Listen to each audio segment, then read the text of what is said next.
Hello Ram గారు. Hi Nagaraju. ఏ చిన్న రిలేషన్షిప్లో అయినా సరే అండి, ఒక మంచి కమ్యూనికేషన్ వెళ్తూ ఉన్నప్పుడు బాగానే ఉంటుంది. బట్ చిన్న చిన్న ఇన్సిడెంట్స్ ఎలానంటే, వెళ్ళే దారిలో ఒక చిన్న ఇన్సిడెంటే క్రిటికల్గా అనిపిస్తుంది బోత్ సైడ్లో ఎవరికైనా సరే. ఒకళ్ళు కనిపించినా కూడా బాగా వెళ్తున్న రిలేషన్షిప్ కూడా ఓ 3-4 రోజులు బ్రేక్ వచ్చేస్తుంది, తెలియకుండానే బ్రేక్ వస్తుంది. అది ఎవరి థాట్ వేవ్ లెంత్ మ్యాచ్ అవ్వకపోయినా సరే, అక్కడి నుంచి వేరే కమ్యూనికేషన్ ఇంకొకలాగా స్టార్ట్ అవుతుంది, క్యారెక్టర్ అసాసినేషన్ కిందకి వెళ్ళిపోతుంది. దాంతోపాటు ఆ రిలేషన్షిప్లో తెలియకుండానే అక్కడి నుంచే ఒక కొత్త అర్థాన్ని, ఒక కొత్త మనిషిని, ఒక కొత్త డైమెన్షన్ని, దానితో పాటు కొత్త క్యారెక్టర్ అసాసినేషన్ని చూసి ఇదే అని చెప్పేటప్పుడు ఇద్దరికి తెలియకుండా ఇద్దరి మీదనే కొత్త విషయాలు తెలుస్తుంటాయి. ఓహో వీళ్ళిదా అని. బట్ ఈ కమ్యూనికేషన్లో అలా అని కాకుండా రెగ్యులర్గా సత్సంబంధాలు కొనసాగేలా ఉండాలి అని అంటే కమ్యూనికేషన్ అసలు ఏ విధంగా ఉండాలి? నేనే గొప్ప అనుకునేటువంటి మోడ్ని కాకుండా సత్సంబంధాలు బాగుండాలి అంటే ఎలా ఉండాలి? కమ్యూనికేషన్ జనరల్గా ఇద్దరి మధ్య సంబంధాలు నారాజు ఒక ఎమోషనల్ ఫ్రీక్వెన్సీ మీద ఆధారపడి ఉంటుంది. అందుకే అంటుంటాం వాళ్ళ ఫ్రీక్వెన్సీ మ్యాచ్ అయింది, వాళ్ళిద్దరి ఎమోషన్స్ బాగా మ్యాచ్ అయ్యాయి, ఒకరినొకరు అర్థం చేసుకుంటారు అని. కానీ ఈ ఎమోషన్స్కి ఫండమెంటల్ ఏంటంటే కమ్యూనికేషన్. ఒకరి మధ్య ఒకరి కమ్యూనికేషన్ బాగుంటే ఇద్దరు బాగుంటారు. బాగుండడం అంటే ఏంటి? ఒకరికి బాగుండడం అంటే ఇంకొకరికి బాగలేకపోవడం కావచ్చు. అసలు బాగుండడాన్ని ఎట్లా డిఫైన్ చేయాలి, నేను బాగా ఎలా కమ్యూనికేట్ చేయాలి? అసలు బాగుండడాన్ని మనం అర్థం చేసుకుంటే కమ్యూనికేషన్లో 2 రకాలు ఉంటాయి. ఒకటి ఏంటంటే, ఒకటి హర్ట్ చేసే కమ్యూనికేషన్, ఒకటి అర్థం చేసుకునే కమ్యూనికేషన్. మాట్లాడుతున్నప్పుడు నేనేమనుకున్నానో అని మిమ్మల్ని హర్ట్ చేసే కమ్యూనికేషన్ ఒకటైతే, మిమ్మల్ని అర్థం చేసుకునే కమ్యూనికేషన్ రెండోది. ఇది మనం డీటెయిల్డ్గా వెళ్తే తప్ప హర్ట్ ఎక్కడుంది, అర్థం చేసుకోవడం ఎక్కడుంది అనేది తెలియదు. బాధ పెట్టే కమ్యూనికేషన్ ఒకటి, అర్థం చేసుకునే కమ్యూనికేషన్ ఒకటి. హర్ట్ చేసేది ఏంటంటే, జనరల్గా హర్ట్ చేసే కమ్యూనికేషన్ ఇది చాలా క్యాజువల్గా మాటల్లోనే మాట్లాడుతుంటాం. ఎదుటి వాళ్ళని ఎప్పుడైతే జడ్జి చేశామో, ఇది జరిగే ఉంటుంది, ఇది అయ్యే ఉంటుందని జడ్జి చేసామో, అది హర్టింగ్ కమ్యూనికేషన్. స్పెక్యులేషన్ని కన్ఫర్మ్ చేసుకోవటం. నువ్వు అనుకున్నది లేటే, అప్పుడే నువ్వు ఎప్పుడూ లేటే, నువ్వు అనుకున్నది ఇదే, నాకు తెలుసు, నువ్వు జనరల్గా ఇంతే తెలుసు, నాకు తెలుసు అనేది దిస్ ఈజ్ ఎ జడ్జిమెంట్. ఎప్పుడైతే జడ్జిమెంట్ చేసావో మనకు తెలియదు, కానీ చిన్న విషయమైనా అది హర్ట్ చేస్తుంది. అంటే నేనేంటో ఆల్రెడీ నీకు తెలుసు అంటే, నేనేం ఆలోచించను, నేను ఎలా బిహేవ్ చేస్తానో నీకు ముందే తెలుసు అంటే, నా బిహేవియర్ ఎప్పుడు ఒకే రకంగా ఉంటుందని నువ్వు అనుకోవడం వల్లే కదా నేను ఎప్పుడు ఇంతే అన్నావు అనేది హర్ట్ చేస్తుంది. ఇవన్నీ చాలా సున్నితంగా హర్ట్ని, మనిషి హృదయాన్ని బాధ పెట్టేవి. అయితే ఇది బాధ పెట్టినట్టు కానీ బాధపడినట్టు కానీ కాకుండా రెస్పాన్స్ ఇచ్చినప్పుడు అర్థమవుతుంది నీకు అవతల వాళ్ళు హర్ట్ అయ్యారని. సో ఈ హర్టింగ్ కమ్యూనికేషన్లో ఇన్సల్ట్ చేయడం, కంపేర్ చేయడం, ఈ 3 కమ్యూనికేషన్లో ఉన్నాయంటే అది బాధ పెట్టే కమ్యూనికేషన్. మనకు తెలియకుండానే మీరు ప్రేమ ప్రదర్శిస్తుండొచ్చు, మాట్లాడేది చాలా క్యాజువల్గా ఉండొచ్చు. చూసావా, అతను కరెక్ట్ టైంకి వచ్చాడు, నీకెందుకు లేట్ అయింది అడిగినట్లే ఉంటుంది. కానీ అతను కరెక్ట్ టైంకి వచ్చాడు, నువ్వు రాలేదే అని ఎప్పుడైతే కంపేర్ చేసావో అది బాధ. నిన్న సింపుల్గా అంటాడు హస్బెండ్, నిన్న హోటల్లో తిన్నాను, భలే ఉంది అబ్బా పప్పు, చాలా బాగా చేశారు. నువ్వు ఏదో చెప్తున్నట్టున్నా నీకు తెలియదు, యువర్ జడ్జిమెంట్ ఈజ్ దాట్ నేను బయట తిన్న పప్పు చాలా బాగుంది అని, నువ్వు చేసిన పప్పు బాగలేదని అనలేదు. అయినా సరే నీకు తెలియకుండానే కంపారిజన్లో అవతల వాళ్ళని బాధ పెట్టే కమ్యూనికేషన్ చేసావు. యాక్చువల్లీ ఇంత సున్నితంగా ఆలోచిస్తే తప్ప భాషలో పదాలు ఎంత ప్రధానమైనవో, నువ్వు ఎంచుకునే పదాలు అవతల వాళ్ళని ఎక్కడ బాధ పెడతాయో మనకు అర్థం కాదు. చాలా జాగ్రత్తగా అబ్జర్వ్ చేయాలి.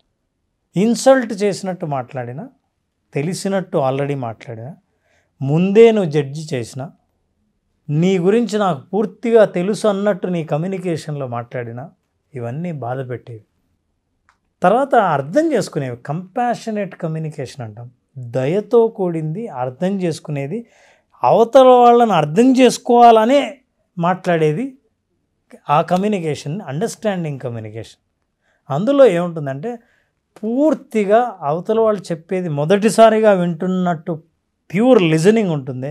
అక్కడ it is a compassionate listening అంట.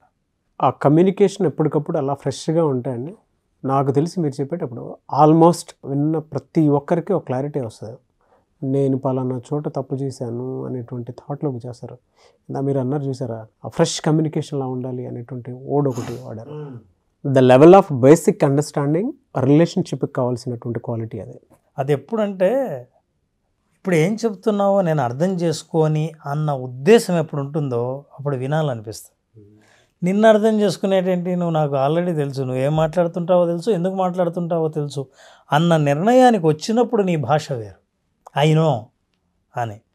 అందుకే ఈ కమ్యూనికేషన్ ఏమంటారంటే దీన్ని జిరాఫీ కమ్యూనికేషన్ అంటారు. ఈ భూమి మీద ఉన్న అన్ని జంతువుల్లోకి అతి పెద్ద హార్ట్ ఉన్నది జిరాఫీకి, పెద్ద హార్ట్. పైగా జిరాఫీ ఇట్లా నిలబడితే దీని మెడ బాగా పొడవుగా ఉండటం వల్ల పైనుంచి చూస్తే ఒక మనిషిని 360 డిగ్రీ వ్యూ చూడగలదు. అంటే ఒక సంఘటనని సంపూర్ణంగా చూడగలిగే శక్తిని మనం ఇట్లా జిరాఫీలాగా చూసినప్పుడే మనం చూడగలం. అప్పుడు మాట్లాడితే నువ్వు అంటే అన్నీ తెలుసుకొని మాట్లాడితే it is a compassionate communication. వినడం, మాట్లాడడం, అర్థం చేసుకునే మాటలు మాట్లాడేది ఒకటైతే బాధ పెట్టే మాటలు ఒకటి. నేనేం బాధ పెట్టానండి, దీన్ని కూడా బాధ అంటారా? నీకు తెలియదు. చాలా సున్నితంగా హృదయానికి గుచ్చుకుంటుంది. అవతల వాళ్ళకి తెలియకుండానే అది గుచ్చుకున్నప్పుడు ఏమవుతుందంటే వాళ్ళు విత్డ్రా అయిపోయి అప్పుడు వాళ్ళు ఇచ్చే రెస్పాన్స్ బట్టి మీకు అర్థమవుతుంది ఇది నీకు గుచ్చుకునే బాధ పెట్టే మాటలు మాట్లాడావు అని. మేజర్లీ మనం ఒక కంఫర్ట్ ఫీల్ అవుతాం. నాకు ముందే తెలుసు అని చెప్తున్నప్పుడు జడ్జిమెంట్ ఉంది అందులో, కంప్లీట్ క్యారెక్టర్ అసాసినేషన్ అది. ఇంకా అంటే నువ్వు గతంలో ఏంటో ఇప్పుడు అదే, ఇంకా ఫ్యూచర్లో నువ్వు అదే అని. అంతే. ఏ పర్సనాలిటీ ఒప్పుకుంటుంది నేను ఇంతకుముందు ఏదో నేను ఎప్పుడు అంతే అని? కంపాషనేట్ అంటే మీరు దయతో అర్థం చేసుకోవడానికి మాట్లాడుతూ బాధ పెట్టకుండా అవతల వాళ్ళని అప్పటికప్పుడు ఏ సంఘటన పట్ల ఆ సంఘటనని ఏంటో తెలుసుకోవాలన్న ఉద్దేశం మీలో ఉంటే అది జిరాఫీ కమ్యూనికేషన్. అట్లా కాకుండా సాధారణంగానే నాకు తెలుసులే అని మాట్లాడే కమ్యూనికేషన్ ఏమంటారంటే జాకల్ కమ్యూనికేషన్ అంటారు. ఇది నక్క మాటలు. నక్క ఎప్పుడు అవకాశం కోసం చూస్తూ ఉంటుంది. ఇది ఎప్పుడు హర్ట్ చేసేది వైలెంట్ అనేది. దీన్ని ఎవరైతే జాగ్రత్తగా కమ్యూనికేట్ చేస్తారో, ఎదుటి వాళ్ళని అర్థం చేసుకుని మాట్లాడతారో, నాకు నిన్న తెలిసిన నువ్వు ఈరోజు కానక్కర్లేదు, ఈరోజు నేను కొత్తగా తెలుసుకుంటానని మాట్లాడతారో దాన్ని నాన్ వైలెంట్ కమ్యూనికేషన్ అంటారు. అహింసాత్మకమైన భాష ఎప్పుడైతే వాడతారో కమ్యూనికేషన్లో రిలేషన్షిప్ స్ట్రాంగ్ చేస్తుంది. హింసాత్మకమైన భాష, వైలెంట్ కమ్యూనికేషన్ ఎప్పుడైతే వాడతామో ఈ వైలెన్స్ ఎదుటి వాళ్ళ మధ్య వైరుధ్యాన్ని పెంచుతుంది తప్ప ఇద్దరి మధ్యలో స్నేహభావం లేదా సత్సంబంధాలు నెరవేర్చే అలాంటి కమ్యూనికేషన్ మధ్యలో జరగదు. కాబట్టి మనం నాన్ వైలెన్స్ కమ్యూనికేషన్ భాష నేర్చుకోవాలి అంటే అవతల వాళ్ళ ఎమోషన్ని అర్థం చేసుకోవాలి. ఇప్పుడు ఎమోషన్ని అర్థం చేసుకోవాలంటే ఇది కూడా జనరిక్గా కనిపిస్తుంది. బాగా జాగ్రత్తగా గమనిస్తే నాగరాజు ప్రతి ఎమోషన్ ఏ భావమైనా భావోద్వేగమైనా రెండు విషయాలను చెప్తుంది.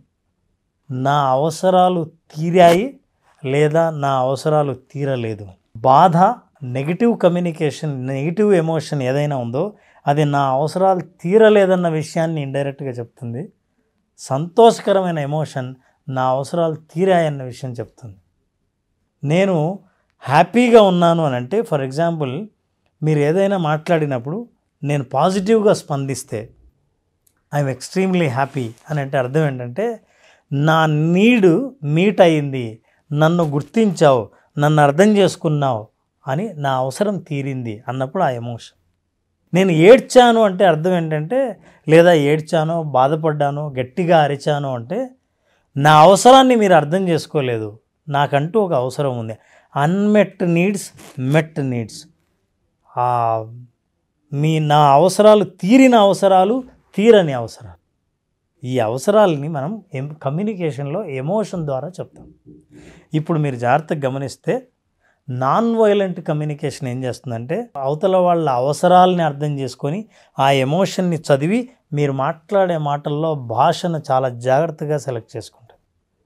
లేదా మీ నోటికి వచ్చిన మాటలు, మీరు ఏమనుకున్నారో అవి మాటలు మాట్లాడితే నీకు ఎన్నిసార్లు చెప్పాను నీకు అర్థం కాదా అంటే నువ్వు అర్థం చేసుకునే మనిషివి కాదు, నీకు చాలాసార్లు చెప్పాల్సి ఉంటుంది, అయినా నీకు అర్థం కాదు అన్న నీ జడ్జిమెంట్ ఏదైతే ఉందో అది హర్టింగ్ కమ్యూనికేషన్, బాధ పెట్టే కమ్యూనికేషన్ వల్ల మీరేంటి ఈ మాట మాట్లాడడంలో కూడా ఇతను ఈ విషయం చెప్పడంలో నా అవసరాలని నువ్వు అర్థం చేసుకోలేదు, అంటే నేను చెప్తే నువ్వు వినాలి, నువ్వు వినలేదు, అందుకని నేను గట్టిగా అరవాల్సి వస్తుంది అని ఇతను కూడా మాట్లాడడం.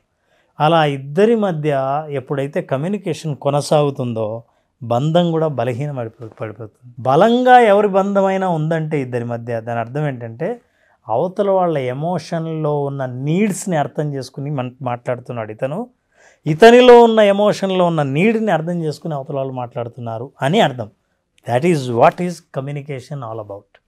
బా, ఆ ట్రూ సైకాలజిస్ట్ చాలా బాగా చెప్పారు సార్. అంటే నాకు బాగా అనిపించిన విషయం ఏంటంటే ఇందులో ఎవరిని హర్ట్ చేయకుండా చెప్పినటువంటి true language. Nobody is perfect, నువ్వు జడ్జ్ చేయడానికి లేదు అని చెప్పడానికి ద బెస్ట్ వీడియో ఇది. Perfect, correct statement. మీరు ఓవరాల్గా చెప్పింది కూడా అదే.